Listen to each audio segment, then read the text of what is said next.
They had absolutely nothing to say to each other. That was as far as Jack Cromwell had gotten before the massive brick wall that was writer's block hit him, and hit him hard.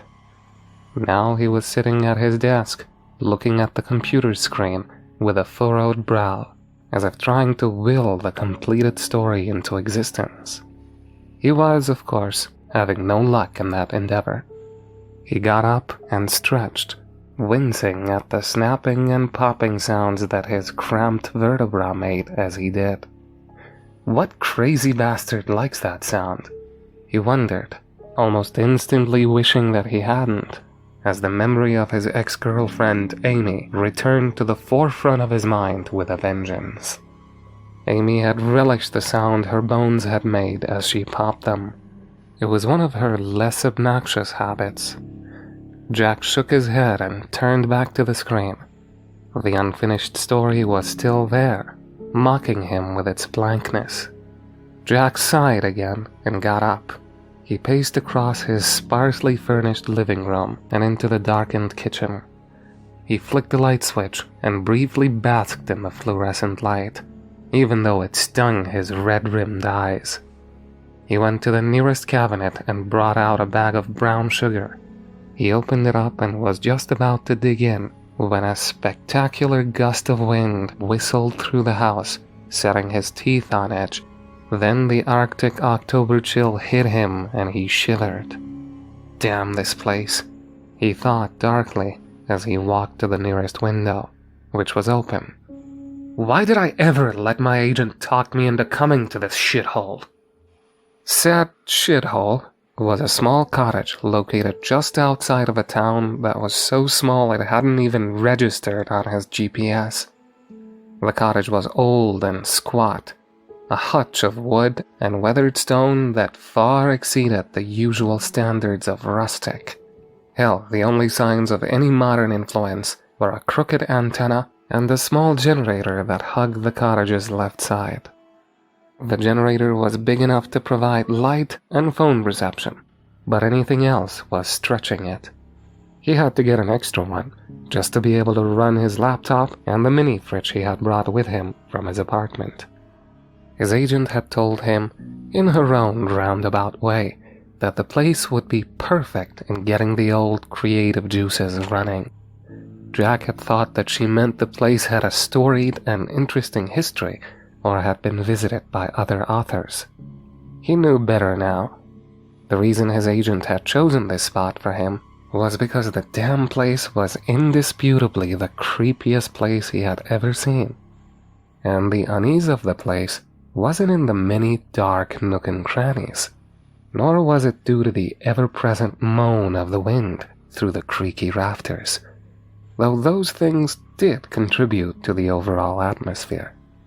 It was the fact that it was situated smack dab in a massive clearing full of tall reeds and surrounded on every side by gnarled ancient trees that, despite having no leaves, still seemed to harbor a sea of shadows. It was, he thought despite himself, an ideal place to write a horror novel. Jack huffed as he went to the window and closed it, latching it as he did. Had I left it open? He wondered, feeling a chill slither up his spine. Of course I did. He shook his head to clear away the imaginary ghosts and looked out over the clearing. The reeds were bending in the cool breeze, as if bowing to each other. The full moon hung in the tar-black sky, its eerie light revealing their pale green coloration. The moonlight also made the shadows of the surrounding forest creep inwards, like an army advancing on his little cottage. Jack winced at the thought, then smiled as an idea came to his mind. An army of shadows, eh? That's a pretty good idea, he thought, feeling the embryo of a story start to form. He had only made it 3 steps towards his desk when the breeze hit his bare neck. He gave a muffled yelp and turned around to find the window open again. Jack stood rooted to the spot, a feeling of dread welling up inside him. He took one faltering step towards the window, then another. One more step, and he was at the casement. It couldn't have been the wind. It's not that strong. And I know I locked the window latch. Jack reached out and shut the window again. This time he latched it and pressed down to make sure it stuck. Then he turned back and went to his desk, where he stared at the screen, trying to get his fear out onto the printed word. When nothing came to him, he sighed and went back to the kitchen. When he came within sight of the counter, he stopped and stared. The bag of brown sugar was split open, and the sugar was spilled over the countertop.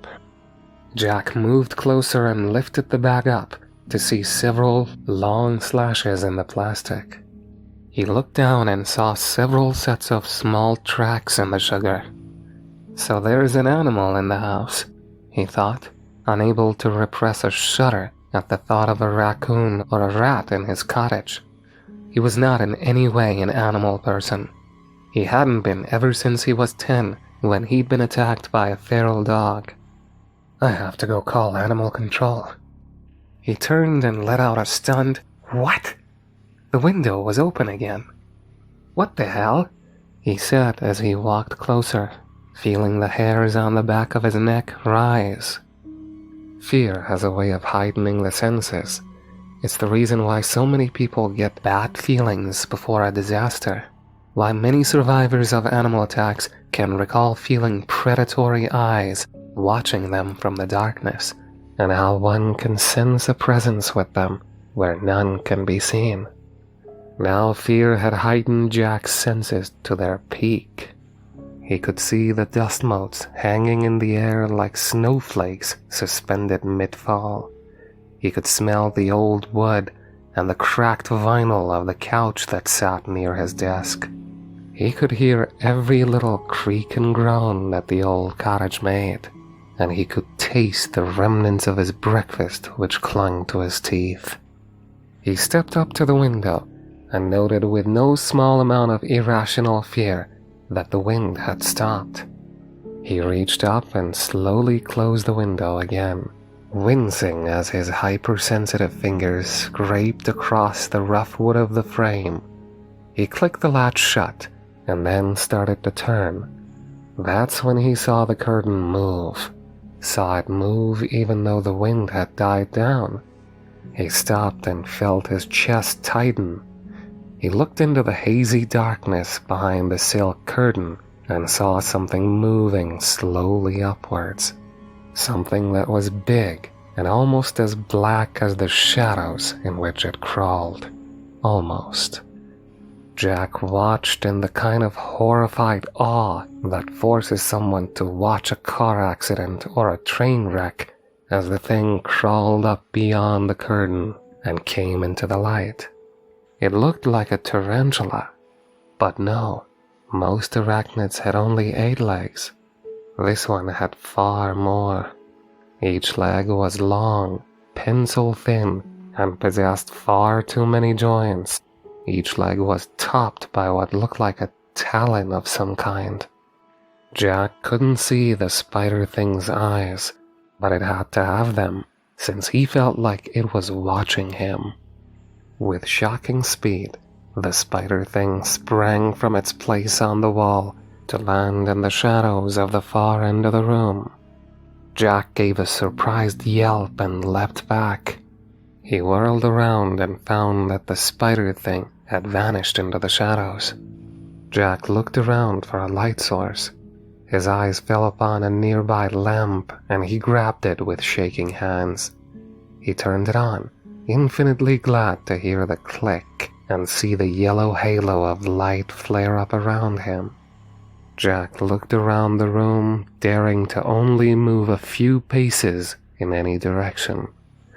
There were too many objects in the room, too many places for it to hide. There was a scuttling noise to his far left. Jack turned just in time to see the vague shape of the thing scurry into his kitchen.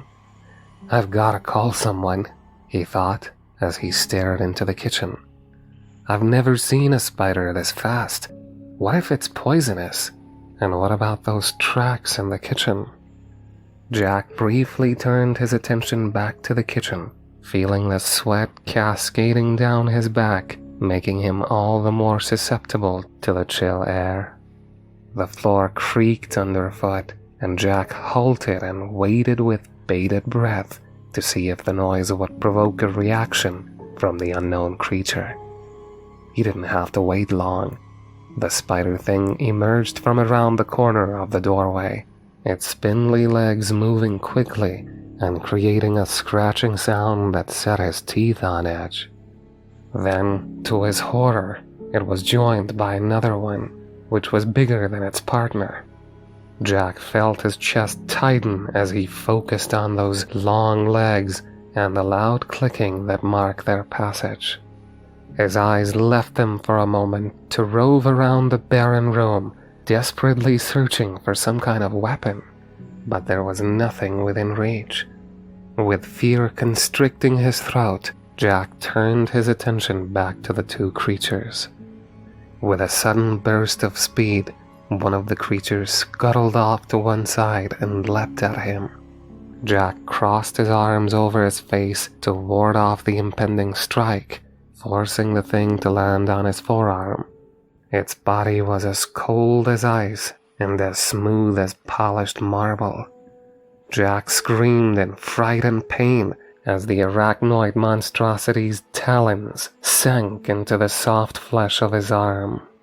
Jack shook his arm frantically, trying in vain to dislodge the creature, but every single jolting motion caused jolts of pain to shoot up his arm. The talons must be barbed like fishhooks, he thought, with tears in his eyes. No matter how hard I shake, I won't be able to get it off. Then a second set of talons latched onto his leg. Jack fell forward and put as much pressure on his leg as he could. The spider thing let out a pig-like squeal as its repulsive body was crushed. Jack kept his leg on it until he felt its cold blood seep into his pants. Then he lurched to the side and fell on his arm, hoping to condemn the creature to the same fate as its brother.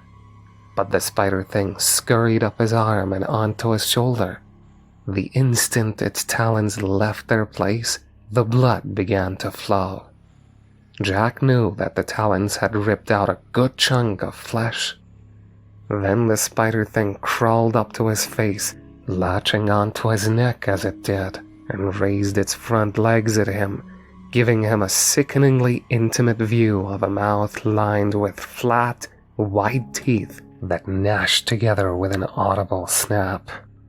Jack howled in fear and shook his head frantically, but the creature refused to be dislodged, digging his talons into his nape until he felt them hit bone.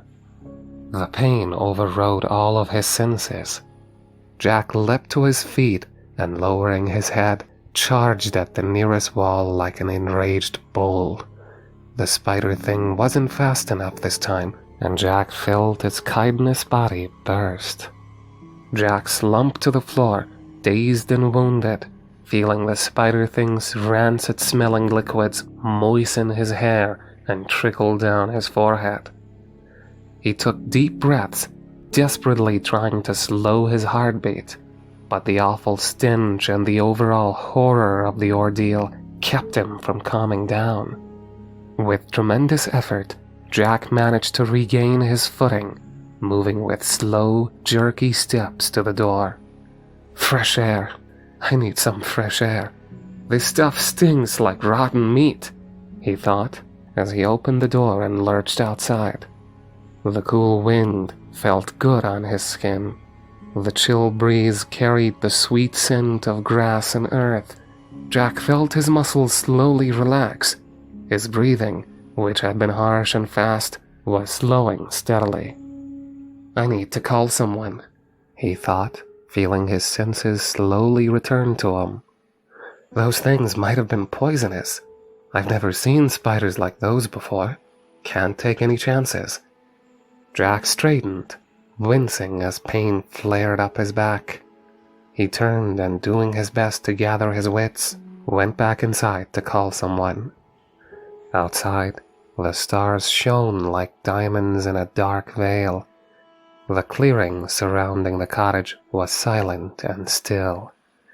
Every animal, from the smallest field mouse to the largest snake, stayed in their homes on this night, as they had learned to do over the centuries, learned through death and blood and the loss of their offspring.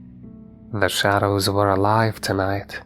They were infested by a legion of crawling arachnoids that had crept up from the deep, dark places where they nested, hungry and cunning. As Jack searched for his phone, the reeds began to shake and bend as dark shapes pushed them aside. The wind began to pick up again, its low moan disguising the soft sounds of the approaching swarm.